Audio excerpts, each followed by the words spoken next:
Pada tahun 622 Masihi, Rasulullah SAW dan para sahabat telah melakukan hijrah dari kota Mekah ke kota Madinah. Penghijrahan ini dianggap sebagai satu titik permulaan yang sangat penting bagi perkembangan dakwah Islam. Ramai di kalangan penduduk Madinah yang terdiri dari golongan Ansar dan Muhajirin menerima Islam sebagai sebuah agama kebenaran. Mereka menyatakan taat setia kepada baginda SAW dan mengakui baginda sebagai utusan Allah. Semasa berada di Madinah, baginda SAW telah memberikan perkhabaran kepada para sahabat mengenai kemunculan Dajjal di akhir zaman. Sehinggalah baginda mendengar kisah seorang kanak-kanak aneh dari bangsa Yahudi yang bernama Ibnu Sayyad. Kanak-kanak ini dikatakan memiliki ciri-ciri yang sangat mirip dengan Dajjal yang diberitakan baginda SAW. Penyiasatan demi penyiasatan lalu dilakukan oleh baginda dan para sahabat ke atas kanak-kanak ini bagi mencari kebenarannya.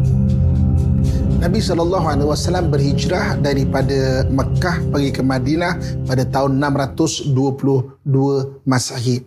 Jadi ketika Nabi SAW sampai di Madinah dan hidup bersama orang-orang Muhajirin, Ansar, begitu juga ada sebahagian daripada Bani Israel yang berada di Madinah itu, Rasulullah SAW menemui satu anak kecil dipanggil Ibnu Sayyad, anak kepada satu orang nelayan. Ibnu Sayyad. Sayyad ini adalah satu orang nelayan. Dan ketika Nabi SAW melihat kepada anak ini, terdapat tanda-tanda kepelekan kepada anak ini. Dan anak ini, dia bercakap seorang-seorang dalam keadaan yang pernah dia meneka. Satu hari Nabi SAW pernah menyatakan, wahai Ibnu Sayyad, sekarang ini apa yang ada terdetik dalam hati aku. Ketika itu, Nabi SAW baru sahaja mendapat wahyu mengenai surah Ad-Dukhan. Maka Nabi SAW bertanya kepada Ibnu Sayyad dan Ibnu Sayyad dapat menekanya, iaitu di dalam hati kamu wahai Rasulullah, kamu sedang berbicara mengenai Ad-Dukhan ini.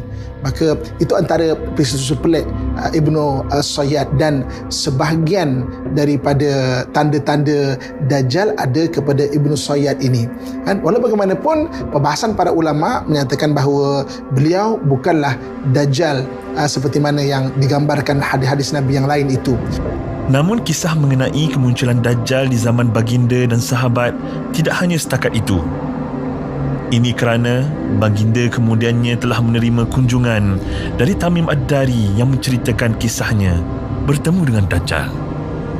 Terdapat satu orang sahabat yang as-sayyad juga, iaitu nelayan, iaitu Sayyidina Tamim Ad-Dari, yang duduk jauh daripada Madinah sekitar 200 km, iaitu di sekitar Yambu'. Dan satu ketika dia tersesat di lautan dan dia bertemu dengan Dajjal.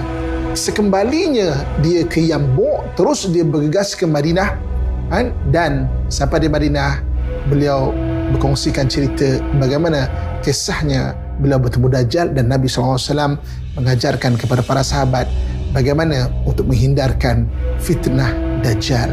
Dan kita dapat banyak hadis Nabi mengenai Dajjal yang lebih detail lagi ketika kembalinya Sayyidina Tamim Ad-Dari daripada bertemu Dajjal di satu pulau yang aneh. Teori konspirasi.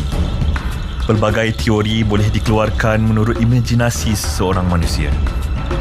Apalagi ia melibatkan perkara-perkara gaib yang belum pernah berlaku dan tidak pernah dilihat panca indera sendiri. Meneliti hadis Tamim Ad-Dari yang menemui Dajjal di sebuah pulau terpencil akan membawa kita kepada beberapa persoalan yang bermain di minda. Di antara persoalan yang timbul adalah mengenai Dajjal yang dikhabarkan telah dirantai di sebuah rumah atau gua di hujung pulau berkenaan. Logik akal pasti bertanya siapakah yang telah merantai Dajjal dan berapa lamakah dia telah berada di sana. Tidak mungkin bagi seorang manusia biasa sanggup merantai dirinya sendiri, apalagi ketika berada di sebuah pulau yang tidak didiami para manusia. Dalam sebuah hadis yang sahih, Nabi SAW menyatakan bahawa di lautan itu ada penjara syaitan yang mana Nabi Sulaiman AS yang menambat mereka. Tetapi Bila mana kita renung hadis Tamim ad-Dari yang diriwayatkan oleh Al-Imam Al-Bukhari, kita akan mendapati bahawa Tamim ad-Dari mendapati Dajjal juga ditambat. Ditambat di pulau tersebut, diikat tangannya di tengkuknya, diikat kaki dan juga lututnya. Tetapi persoalannya, siapakah yang mengikat Dajjal? Itu tidak dinyatakan di dalam hadis, dan itu bukanlah persoalan utama untuk nak kita semua mencari siapakah yang mengikat Dajjal. Kerana itu semua berlaku dengan izin Allah. Allah telah menambat Dajjal sehinggalah satu masa yang telah diizinkan untuk dibebaskan Dajjal. Apa yang penting bagi kita adalah bagaimana kita ingin membebaskan kita daripada tambatan Dajjal setelah dia keluar nanti di akhir zaman.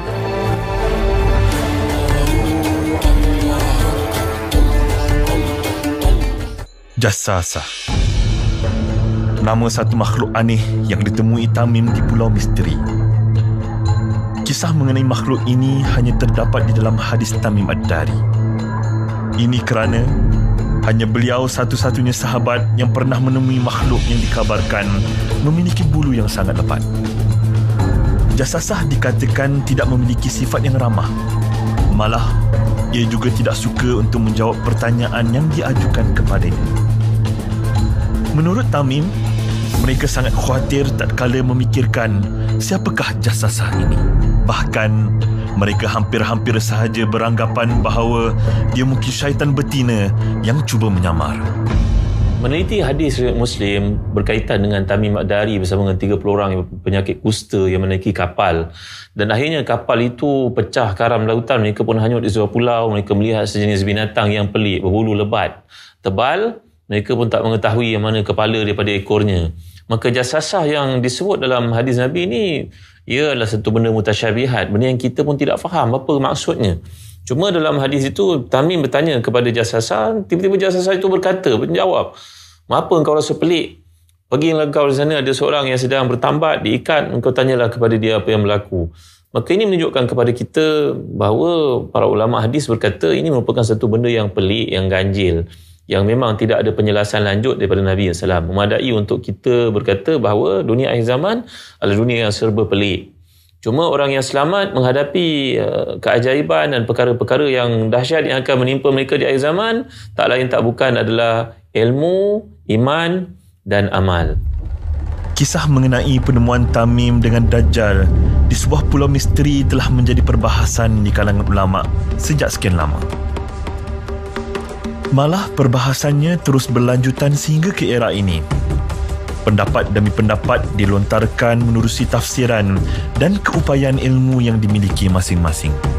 Namun satu hal yang amat pasti mengenai kisah ini ialah baginda tidak menafikan kebenaran kisah Tamim. Bahkan baginda sendiri sangat takjub kerana apa yang dikhabarkan Tamim menyamai dengan apa yang disampaikan baginda satu masa lalu. Persoalannya, apakah Dajjal yang ditemui Tamim ialah Dajjal yang akan muncul di akhir zaman nanti? Atau apakah ianya hanya seekor syaitan yang menyamar menurut pandangan sebahagian ulama? Sahabat yang meriwayatkan cerita yang bernama Tamim ibn Aus ad-Dari, dia sendiri yang cerita kepada Nabi SAW bahawa dia dan sekumpulan yang lain berjumpa dengan Dajjal. Selepas Tamim menceritakan kepada Nabi SAW dan Nabi memperakukan bahawa lelaki yang diikat di pulau itu adalah Dajjal yang sebenar. Dan Nabi tidak menafikan, bahkan Nabi terus memanggil sahabat-sahabat yang lain dan bagi tahu bahawa inilah sifat ciri keadaan Dajjal yang selama ni aku ceritakan yang dijumpai oleh Tamim dan rakan-rakan dia. Hakikat penciptaan Dajjal masih lagi menjadi perbincangan sehingga ke hari ini. Apakah tingginya Dajjal itu seperti tingginya manusia yang kita lihat pada hari ini? Banyak teori-teori konspirasi yang dikeluarkan oleh mereka yang mendakwa diri mereka sebagai seorang pengkaji. Ada yang mengatakan bahawa saiz kepala Dajjal yang sebenar berkemungkinan sebesar lebih 5 km dan tingginya mencecah 33 km. Ini kerana dikhabarkan Dajjal bukanlah seorang manusia yang wujud di zaman umat Nabi Muhammad SAW. Namun, Ia merupakan seorang manusia yang telah pun wujud sejak zaman Nabi-Nabi yang terdahulu. Sekiranya itulah usul kejadian Dajjal yang sebenar, lalu apakah Nabi Isa AS yang ditakdirkan untuk membunuh Dajjal suatu hari nanti akan memerangi seorang manusia yang bersaiz tubuh seperti seorang gergasi? Teori-teori seperti inilah yang telah muncul di dunia hujung jari hari ini. Dunia yang tiada sempadan. Dunia internet. Jadi kalau kita lihat daripada zaman Nabi Adam AS sampai kepada zaman Nabi Nuh AS, sebelum berlaku banjir besar, ketika itu badan manusia memang besar. Kan? Jadi kalau kita ulama sirah menyatakan bahawa ketika Nabi Adam diturunkan, ada riwayat menyatakan 60 hasta dan sebagainya. Jadi ada setengah ulama menyatakan bahawa Dajjal ini adalah daripada kaum Nabi Nuh yang badannya besar. Dan kaum Nabi Nuh ketika itu, jangan kita ingat zaman Nabi Nuh ketika itu maknanya satu zaman yang kolot. Tapi zaman Nabi Nuh teknologi sudah terlalu tinggi dan juga hebat. sehingga kaum Nabi Nuh sangat engkar dan mungkar kepada Allah, dan sehingga mereka dihapuskan oleh Allah Subhanahu Wa Taala dalam banjir besar. Tetapi ada satu orang yang badannya besar seperti mana digambarkan umat Nabi Nuh AS yang tersimpan dalam satu gua di satu pulau yang aneh, yang kemudian nanti akan keluar, yang cukup sombong dan bongkak kepada ajaran Tauhid, iaitu Dajjal. Jadi Nabi Nuh pernah memesankan tentang umatnya. Maksudnya Nabi pertama yang memesankan tentang Dajjal adalah Nabi Nuh AS. Dan ada setengah ulama menyatakan bahawa dia adalah umat Nabi Nuh AS yang Allah tidurkan dia dan kemudian dia akan dibangkitkan di akhir zaman nanti. Jadi daripada hadis ini jelas kita lihat bahawa dia bukan jin, dia bukan makhluk-makhluk yang lain, tapi dia merupakan manusia. Pelik tapi benar. Selain daripada teori yang membicarakan tentang fizikal Dajjal, terdapat juga teori konspirasi yang mengatakan Dajjal sebenarnya telah pun wujud di kalangan kita. Ada yang mendakwa bahawa Dajjal ini mempunyai kelebihan untuk menjadi cair, seperti garam yang melarut di dalam air. Ini diambil daripada hadis mengenai keadaan yang berlaku kepada Dajjal di saat mencair apabila melihat Nabi Isa AS. Justru, ada yang mendakwa bahawa Dajjal boleh menyerap ke dalam tubuh badan manusia dan sebenarnya telah memulakan kerja-kerjanya di dalam menyesatkan manusia hari ini. Fitnah Ad-Duhaimah, iaitu yang bermaksud kegelapan. Nabi bagi tahu fitnah jenis ini akan menimpa semua orang. Ramai manusia hilang imannya disebabkan oleh fitnah ini. Yang ini fitnah yang maha dahsyat, yang kita pun boleh nampak berlaku juga pada zaman kita. Mungkin akan jadi lebih dahsyat pada masa akan datang. Ketika itu Nabi SAW bagi tahu, ketika itulah Dajjal tidak lama lagi akan keluar.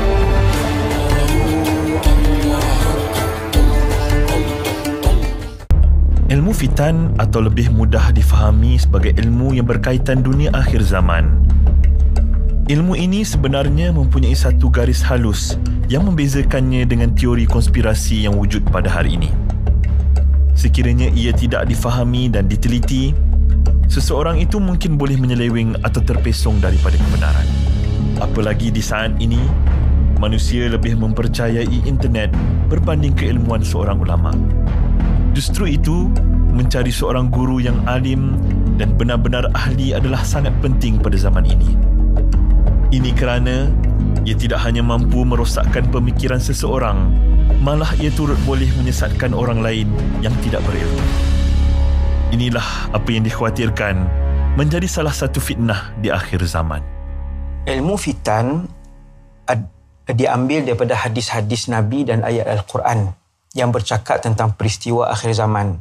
Seorang Muslim, dia kena beriman dengan benda-benda dan perkara-perkara yang dibincangkan dan dibahaskan dalam hadis-hadis dan ayat Quran yang berkaitan dengan akhir zaman ataupun dinamakan oleh sebahagian ulama sebagai fitan.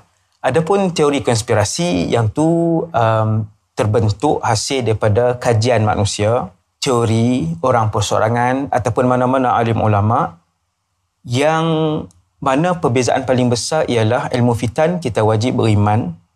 Sebahagian daripada maklumat ilmu fitan, kalau kita tak beriman, kufur, dan sebahagian yang lain kita menjadi fasik. Adapun teori konspirasi yang tu tidak menjejaskan akidah ataupun iman seseorang Islam. Itu yang paling penting sekali. Mana-mana teori konspirasi yang bertepatan dengan Quran dan hadis, maka boleh dijadikan sebagai sandaran ataupun maklumat sokongan kita. Dan mana-mana teori konspirasi yang bertentangan terus dengan ilmu fitan yang kuat, yang kukuh, maka mesti ditolak. Maka itu yang digariskan secara jelas oleh para ulama apabila berdepan ataupun berurusan dengan ilmu fitan dan juga teori konspirasi. Golongan Ruwaibidah. Itulah gelaran yang diberikan kepada mereka yang tidak bersetuju dengan teori-teori konspirasi yang muncul hari ini. Mereka dituduh sebagai golongan yang cuba menyembunyikan kebenaran daripada pengetahuan umat pada hari ini. Malah, mereka juga dilihat sebagai seorang yang tidak berilmu kerana tidak dapat menerima hujah-hujah konspirasi yang telah diberikan. Bahkan ada yang tergamak sehingga menuduh para ulama, mufti dan juga mereka yang lebih ahli sebagai penyembunyi kebenaran. Dalam hadis Nabi SAW ada menceritakan kepada kita mengenai satu golongan yang disebut sebagai golongan Ruwaibidah. Ruwaibidah ni adalah golongan orang-orang yang jahil yang menguruskan urusan dunia.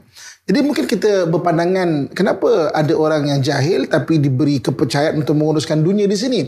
Jahil di sini adalah dia bukan orang yang tidak berilmu, tetapi tidak dapat menimbangkan manakah yang baik dan manakah yang buruk. Seperti mana kalau kita lihat sejarah Abu Jahal, contohnya Abu Jahal adalah satu orang yang dipanggil sebagai Abul Hakam, orang yang sangat cerdik di kota Mekah, tapi digelar oleh baginda SAW sebagai Abu Jahal sebab dia kepandaiannya sehingga tidak dapat membezakan di antara yang baik dan juga yang buruk. Nanti di akhir zaman, ramai orang yang tinggi ilmunya tetapi rendah kebijaksanaannya dalam menimbang manakah benda buruk, manakah benda yang baik. Sehingga akhirnya ketika golongan ataupun Dajjal ini datang, golongan Ruwaibidah ini adalah golongan yang akan menyokong kepada Dajjal dan mengikut Dajjal. Bukan mereka tidak tahu, tapi mereka tak dapat menimbangkan benda yang baik dan buruk berdasarkan ilmu tauhid atau ilmu wahyu yang diturunkan oleh Allah Subhanahu wa taala. Taksub jangan sampai menyesatkan. Tidak setuju jangan sampai membenci. Kajian tentang ilmu fitan ini sudah pasti memberikan satu rasa gairah yang tidak berkesudahan. Ini kerana ia melibatkan tentang dunia imajinasi tanpa batasan, kerana ia melibatkan perkara gaib yang belum pernah terjadi. Tidak ada yang pernah melihatnya dan tidak ada yang mampu merentasi masa. Justru, panduan dan perbincangan seharusnya berlaku agar kita saling dapat mengingati bahawa kita cuma manusia. Sebenarnya dalam Islam mempunyai panduan yang sangat lengkap. Cuma ada bahagian-bahagian yang ditinggalkan oleh Nabi SAW kerana ia tidak dapat diceritakan pada waktu itu kerana suasana tidak mengizinkan. Kita lihat dalam pendekatan Quran banyak kali turun ayat berkenaan yas'alunaka anil ahilla, yas'alunaka anil mahid, yas'alunaka madza yunfiqun. Ada banyak soalan ditanyakan oleh orang Arab. Cuma soalan-soalan itu boleh kita lihat berkisah tentang peristiwa yang berlaku pada hayat Nabi SAW. Adapun benda-benda yang berlaku, Nabi menerangkannya in general, secara umum sahaja. Maka persiapan kita untuk menghadapi apa yang disebut sebagai konspirasi pada hari ini, menghadailah muslim-muslimat dimiliki Allah sekalian supaya kita buat persiapan ni seperti ini. Ingatkan selalu bahawa nombor satu sekali, tingkatkan ilmu kita yang menyebabkan kita makin dekat dengan Allah SWT. Yang kedua, beramal dengan ilmu tanpa menangguh-nangguh. Yang ketiga, hendaklah kita ni duduk dalam lingkungan orang-orang yang nak mengamalkan Islam, berusaha sedaya upaya. Masya Allah, mereka ada di mana-mana, di taman kita, di tempat kerja, di mana sahaja duduklah dalam lingkungan seperti ini, maka kita akan selamat. Dan nombor 4, kita banyaklah berdoa kepada Allah. Sebagai contohnya doa yang Nabi anjurkan masa nak bagi salam setiap kali kita sembahyang, Allahumma inni a'udzubika min azabi jahannam wa min azabil qabri wa min fitnatil mahya wal mamat wa min syarri masiihid dajjal. Ya Allah, selamatkan aku daripada azab jahannam, azab kubur, fitnah kehidupan dan kematian, dan selamatkan aku daripada bahaya godaan dajjal. Insya-Allah kita akan selamat. Di dalam surah Al-A'raf, Allah Subhanahu wa taala telah berfirman, sesungguhnya pengetahuan mengenainya hanyalah ada di sisi Tuhanku. Tidak ada siapa pun yang dapat menerangkan akan kedatangan waktunya melainkan Dia. Tidak ada yang melarang kita daripada menggunakan satu-satu rujukan. Namun, seharusnya kita mengetahui batas dan juga keupayaan diri kita sebagai seorang manusia yang sifatnya lemah dan terbatas keilmuannya. Ini penting kerana ia menjadi titik permulaan kepada kesesatan yang mungkin akan menyesatkan orang lain. Wa iyauzubillah.